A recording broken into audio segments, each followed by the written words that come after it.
നമസ്കാരം, ഋഷ്വാനാണ് the identity maker. ഈ 2024 നമ്മളുടെ കസ്റ്റമേഴ്സിന് വേണ്ടി 80 ലക്ഷം രൂപയുടെ ബിസിനസ്സാണ് ഈ വർഷം നമ്മൾ ഡിജിറ്റൽ മാർക്കറ്റിങ്ങിലൂടെ അച്ചീവ് ചെയ്തിട്ടുള്ളത്. ഇനി ഒരു പുതിയ ചലഞ്ചിന് തുടക്കമാണ്.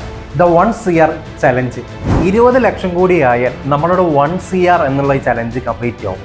നമ്മൾ 2025 കടക്കാൻ പോവുകയാണ്. നല്ല മാസീവ് സ്ട്രാറ്റജികൾ മേക്ക് ചെയ്താൽ മാത്രമേ നമ്മൾ 1 CR എന്നുള്ള ചലഞ്ചിലേക്ക് നമ്മൾ എത്തിപ്പെടുകയുള്ളൂ. നിങ്ങളൊരു ഓണ്ടർപ്രണറോ ഒരു ബിസിനസ് ഓണറോ അല്ലെങ്കിൽ ഒരു സ്റ്റാർട്ടപ്പ് ബിസിനസ് ചെയ്യുന്ന ഒരാളാണോ, തീർച്ചയായിട്ടും നിങ്ങൾക്ക് ഈ വീഡിയോ വളരെയേറെ യൂസ്ഫുൾ ആവും. കാരണം നമ്മൾക്കറിയാം, ബിസിനസ്സിൽ ഏറ്റവും പ്രധാനപ്പെട്ട ഒരു ഘടകമാണ് മാർക്കറ്റിംഗ് എന്നുള്ളത്. മാർക്കറ്റിംഗ് നടന്നാൽ മാത്രമേ എന്ത് ചെയ്യുള്ളൂ, സെയിൽസ് വരികയുള്ളൂ. ആ സെയിൽസിൽ നിന്നാണ് നമ്മൾ പ്രോഫിറ്റ് ജനറേറ്റ് ചെയ്യുന്നതും. അപ്പോൾ ഈ ദിവസം കൊണ്ട് നമ്മൾ കുറച്ച് മാസീവ് സ്ട്രാറ്റജികൾ ബേക്ക് ചെയ്തിട്ടാണ് ഈ 20 ലക്ഷം നമ്മൾ ഇനി അച്ചീവ് ചെയ്യാൻ പോകുന്നത്. അപ്പോൾ നമ്മുടെ ചാനൽ നിങ്ങൾ സേവ് ചെയ്യാൻ മറക്കണ്ട. അതേപോലെ തന്നെ വീഡിയോ ഫോളോ ചെയ്യുക.